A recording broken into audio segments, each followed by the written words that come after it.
Hola amigos de Constitucionalistas Mexicanos, bienvenidos al curso de Derecho Inmobiliario para no abogados. Vamos a empezar con esta serie de videos que van a ir ayudando a todas aquellas personas que no son abogados, pero que de alguna forma están vinculadas al tema inmobiliario, ya sea que sean corredores inmobiliarios o simplemente personas que vayan a hacer la compra de su primer hogar o su primer inmueble. Esta serie de videos les va a ir funcionando bastante bien. Aquí la idea es usar un lenguaje muchísimo más accesible, no va a ser una cuestión de mucha precisión técnica, esto con la finalidad de hacer más amigable y más accesible el conocimiento a personas que no tienen formación jurídica. La idea es crear videos que tengan un solo tema para que de esa forma incluso ustedes encuentren la información relevante de una forma más fácil. En esta ocasión vamos a hablar de las múltiples ventas. ¿Qué pasa cuando un mismo inmueble se vende varias veces? ¿Qué riesgos, qué implicaciones hay? ¿Cómo protegerse ante este tipo de situaciones? También les sugiero que visiten esta página en constitucionalistas.mx/brokers-home. Ahí vamos a tener información relativa a toda la materia inmobiliaria. De todas formas, voy a dejar un enlace en la descripción para que puedan acceder de una forma más sencilla. Empecemos con este video. Ya lo había adelantado, vamos a hablar del tema de múltiples ventas de un mismo bien, de una misma casa, de un mismo inmueble, de un mismo predio. Para ello vamos a tener que revisar algunas nociones básicas del contrato de compraventa. ¿Qué es un contrato de compraventa? Aquí en este punto nos sirve, vamos a usar mucho la legislación de la Ciudad de México. Esto porque ha servido de modelo para las legislaciones de los estados de la República. Muchas veces vamos a encontrar disposiciones que son idénticas o que son similares en un buen grado. Entonces, con eso en mente es que vamos a tomar de referencia el Código Civil de la Ciudad de México, que en su artículo 2248 nos define el contrato de compraventa. Dice, habrá compraventa cuando uno de los contratantes se obliga a transferir la propiedad de una cosa o de un derecho y el otro a su vez se obliga a pagar por ellos un precio cierto y en dinero.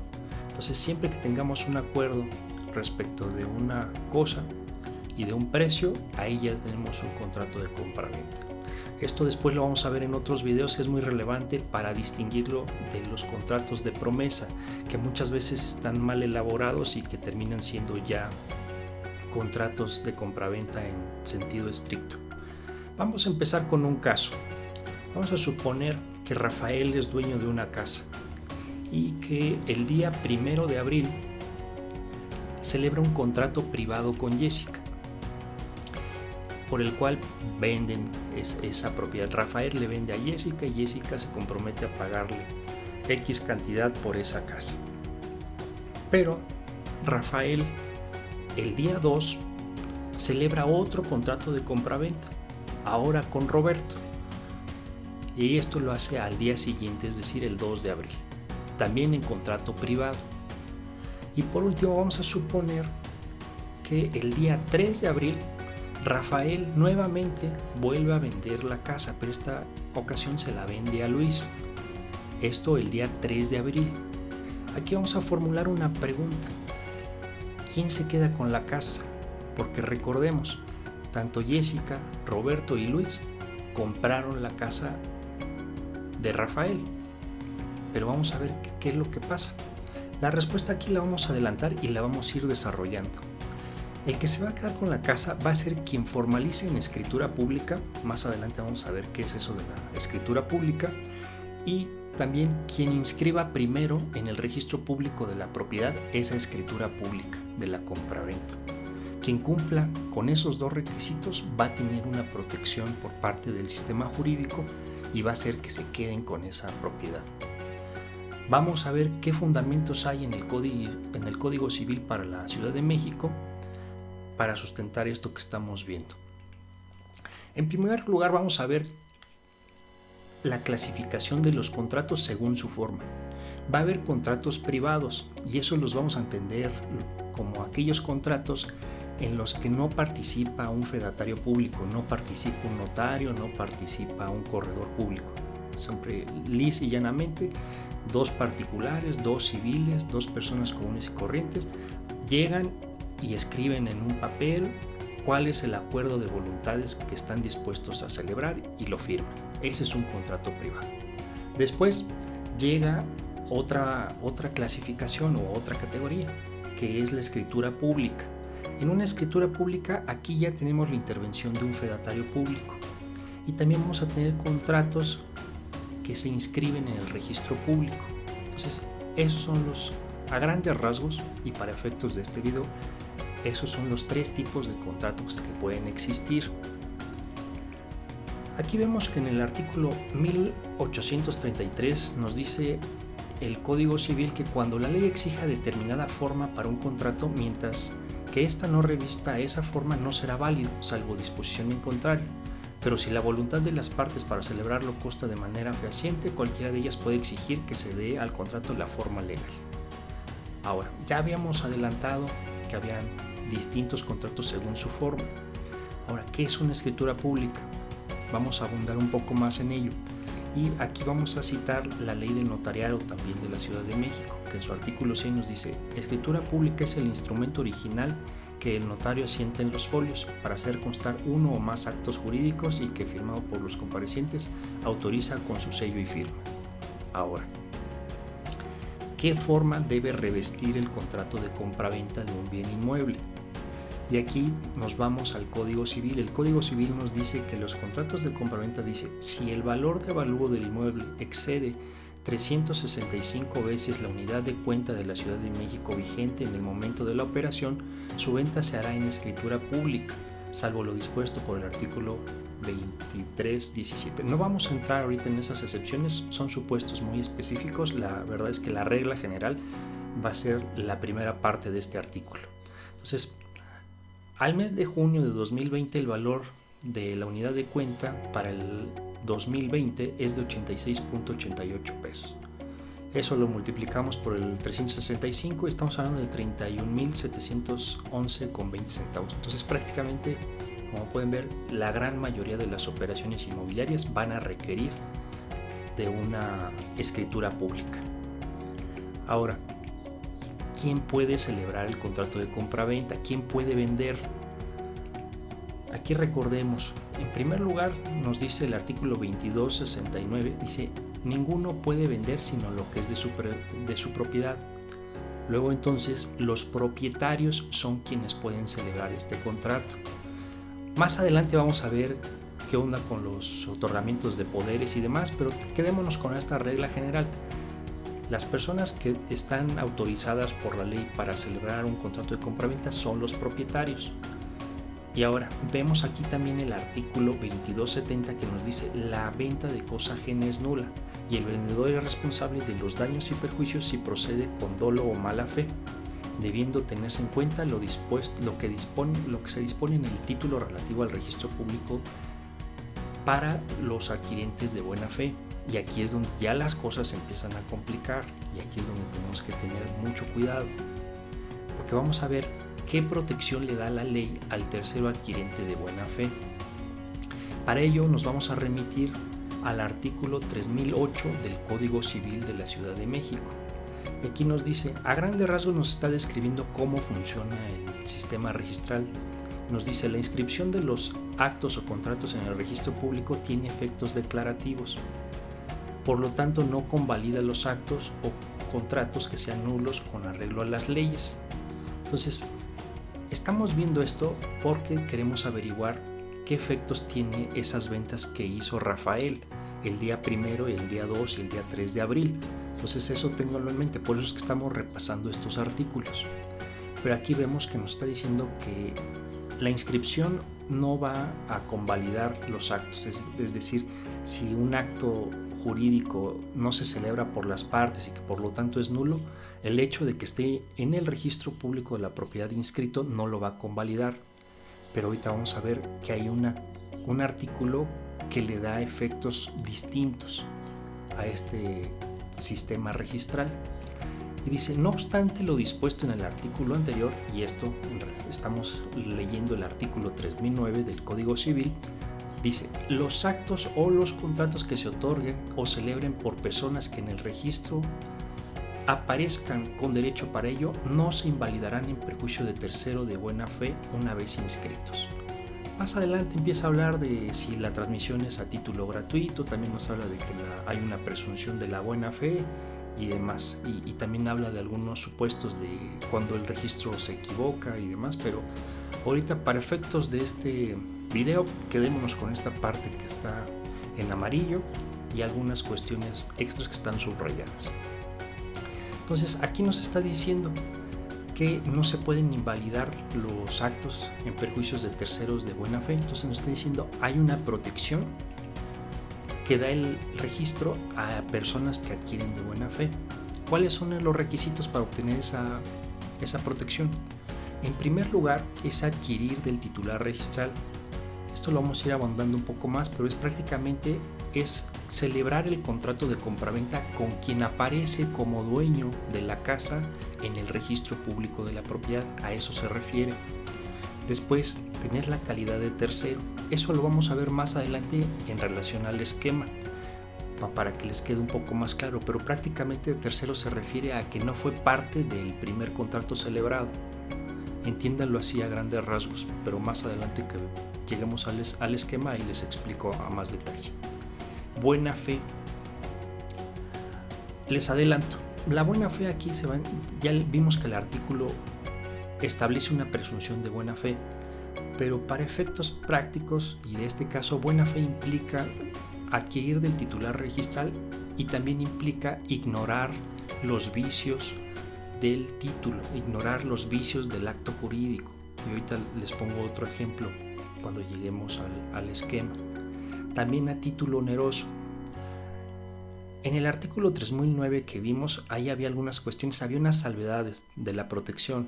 Por ejemplo, cuando es a título gratuito, pues se entiende que no va a haber esa protección más intensa, sino que va a haber una protección de menor calidad. La protección más fuerte que otorga el sistema registral es para quien compra. ¿A qué se refiere con título oneroso? A quien da una contraprestación por la casa, a quien paga un precio. No es lo mismo que, por ejemplo, Jessica adquiera la casa por una donación, que es prácticamente un regalo, a que la adquiera con motivo de un contrato de compraventa en el cual Jessica tuvo que desembolsar X cantidad de dinero. A eso se refiere. Oneroso, que haya provechos y gravámenes recíprocos, si nos queremos ver muy técnicos, pero en un lenguaje liso y llano es que tuvo que pagar por la casa, no se la regalaron. Y también que el título esté inscrito en el registro público de la propiedad. También el propio Código Civil nos dice qué documentos son los que se inscriben, los testimonios de escritura, las actas notariales y otros documentos auténticos, las resoluciones y providencias judiciales y demás. Entonces, esos son los documentos que se inscriben en el registro público de la propiedad. Ahora vamos aquí con este tema, con este esquema que ya les decía, y veamos cómo tenemos aquí esta parte. Vean, en primer lugar se celebró el contrato entre Rafael y Jessica. Después, el día 2 de abril se celebra con Roberto. Roberto tiene la calidad de tercero en relación al primer contrato. ¿Por qué digo esto? Porque en el primer contrato de compraventa las partes fueron Rafael y fueron Jessica. Rafael fue el vendedor y Jessica fue la compradora. Roberto, en relación a ese contrato, tiene la calidad de tercero. Y a su vez pasa lo mismo, por ejemplo, en relación a este contrato que celebran Rafael y Roberto, Jessica y Luis también tienen la calidad de terceros porque no fueron parte. Es decir, ellos no firmaron en ese contrato. Quienes firmaron fue únicamente Rafael y Roberto. Y pasa lo mismo aquí con Luis. Luis y Rafael firmaron un documento, pero en ese documento no vamos a encontrar las firmas ni de Roberto ni de Jessica. Entonces, Roberto y Jessica tienen la calidad de terceros respecto del contrato de Luis y así recíprocamente. Entonces, ¿qué pasó? Si bien es cierto, el día 1 de abril Jessica adquirió, y en virtud, podríamos decir, de los primeros artículos que vimos en el registro público, en el Código Civil, vimos que entonces ya la venta que hizo Rafael y Roberto sería nula porque no se celebró por el dueño, sino porque ya el dueño era Jessica. No pasa así, y ahorita lo estamos viendo por el tema de la protección que se le da al registro público. ¿Y por qué digo eso? Porque hubieron más eventos que van a afectar a quién se va a quedar con la propiedad. Si bien es cierto, Luis fue el que adquirió en último lugar por haber celebrado el contrato el día 3 de abril, Luis ya tiene experiencia, ya es alguien experto, ya los años no han pasado en vano con Luis. Y Luis sabe que lo que primero tenía que hacer era celebrar su escritura pública, no quedarse con el contrato privado. Entonces, Luis, ahora sí que rápido, consiguió el notario y celebró la escritura pública. Y no solamente eso, sino que también se apuró y vio que la notaría efectivamente registrara su escritura pública en el registro público de la propiedad. Entonces, eso hace que ya los artículos que están regulando la protección de terceros adquirentes de buena fe se actualicen en favor de Luis. Entonces, si se fijan, lo podemos complicar todavía más. ¿Qué pasa si Jessica, al día 2 de abril, cuando Rafael también le vendió a Roberto, Jessica, ¿qué pasa si le vende a Alejandro? ¿Quién se queda con la casa? Según lo que ya hemos visto y los requisitos que nos establece el artículo 3009 para proteger al tercero adquirente de buena fe, aún en este supuesto de Alejandro, quien se va a quedar con la casa va a ser Luis, porque fue el que primero celebró en escritura pública y además fue el primero en que llevó su documento a inscribir al registro público de la propiedad. Y eso hace que no se pueda eliminar la protección que le establece el artículo. Voy a poner aquí la lámina para que vean. Dice, no obstante lo dispuesto en el artículo anterior, dice el que nos hablaba de que el registro tiene solamente efectos declarativos, dice aquí los actos o contratos que se otorguen o celebren por personas que en el registro que aparezca con derecho para ello no se invalidarán. Y es que cuando Luis fue con el notario solicitó un certificado de gravámenes o también un folio real. Entonces ahí ya empezó a pedir información. Y aquí vemos como, si bien es cierto, ya había documentos privados en los cuales ya la dueña era Jessica o era Roberto, en el registro público de la propiedad, quien aparecía todavía como dueño para el día 3 de abril era Rafael. Entonces, si se fijan, aquí ya estamos viendo la importancia que tiene el registro público de la propiedad en materia inmobiliaria, porque el registro público de la propiedad nos va a decir quién es el dueño de un determinado bien. Y si bien es cierto, puede haber contratos privados, para efectos de obtener la protección legal que da el artículo 3009, es muy importante tener en cuenta la información del registro público, porque a partir de ello, si nosotros compramos, y esto aquí retomo el tema que habíamos visto de la buena fe, si nosotros adquirimos el bien, en este caso la casa, de quien aparece como dueño en el registro público de la propiedad, vamos a estar protegidos. Por eso es muy importante el tema del titular registral. Y aquí vamos a ver algunos de los otros aspectos que estuvieron involucrados.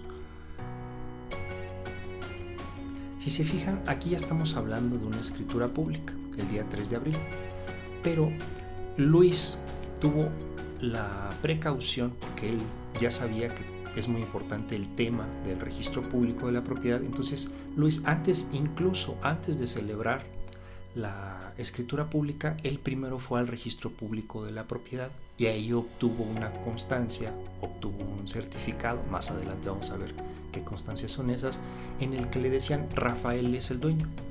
Entonces por eso fue que Luis se animó el día 3 de abril a celebrar el contrato con Rafael.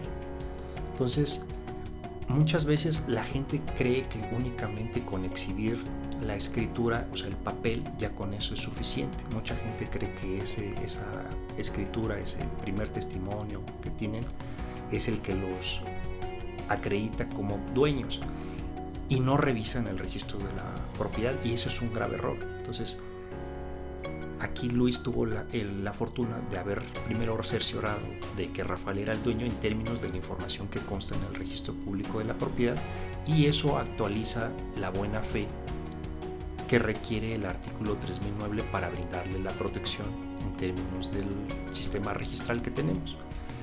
Hablando de las constancias que emite el registro público de la propiedad, aquí únicamente para efectos de este video vamos a hablar de dos: del certificado de existencia o inexistencia de gravámenes y el folio real. El certificado de existencia e inexistencia de gravámenes va a ser una constancia que emite el registro público de la propiedad en relación a un bien inmueble, en el cual se incluyen todas las anotaciones vigentes. Y el folio real, véanlo así, por hacerle una analogía, hagan de cuenta que es el historial médico de todo del inmueble. Viene cuándo nació, quiénes son sus papás, bueno, y haciendo ya las adaptaciones al caso concreto, van a decir quién lo adquirió, si hay hipoteca, no hay hipoteca, quién le transmitió a quién, actualmente si hay un usufructo, si hay un derecho de habitación, si hay algún gravamen, etc. Entonces, véanlo así, es como un historial de todos los eventos jurídicos vinculados a ese bien inmueble. Es muchísimo más completo. Ahora regresamos al tema de la buena fe, porque ya vimos que es clave. Entonces, ya habíamos visto que Rafael vendió varias veces, y ya vimos que incluso Jessica también alcanzó a vender el día 2 de abril, pero también 2 de abril vendió Rafael a Roberto y a Luis. Entonces, aquí el tema es: ¿qué se va a entender por buena fe? Ya lo adelantábamos. La buena fe, para obtener la protección del registro público en términos del artículo 3009, es adquirir de la persona que aparece como dueño en el registro público de la propiedad. Y ya vimos que el único que en este planteamiento que estamos haciendo, el único que realizó esa consulta del registro público de la propiedad y que adquirió del titular registral fue Luis. Los otros se conformaron con ver un documento ahí que decía que Rafael era el dueño, pero no fueron al registro público de la propiedad y tampoco inscribieron. Entonces, también implica que se tiene que ignorar los vicios o defectos del título que se adquiere, porque ¿qué pasa si Luis ya hubiera tenido conocimiento por X causa que Rafael ya le había vendido a Jessica? Y eso se puede acreditar, por ejemplo, con un video que estaba Luis el día 1 de abril cuando compró Jessica. ¿Qué pasa ahí? Pues bueno, ahí ya no se puede presumir la buena fe de Luis, porque ahí ya hay una constancia de que dice: oye, momentito, Luis, tú ya sabías que Jessica había adquirido, entonces ya sabías que la casa era de Jessica y no de Rafael. Entonces ahí se destruye la presunción, pero la verdad es que es muy difícil destruir ese tipo de presunciones. Entonces vamos a concluir este video con las recomendaciones. Ya vimos, el problema es ese: las múltiples ventas. ¿Qué pasa cuando una persona vende a distintas personas el mismo bien? ¿Qué tenemos que hacer para protegernos?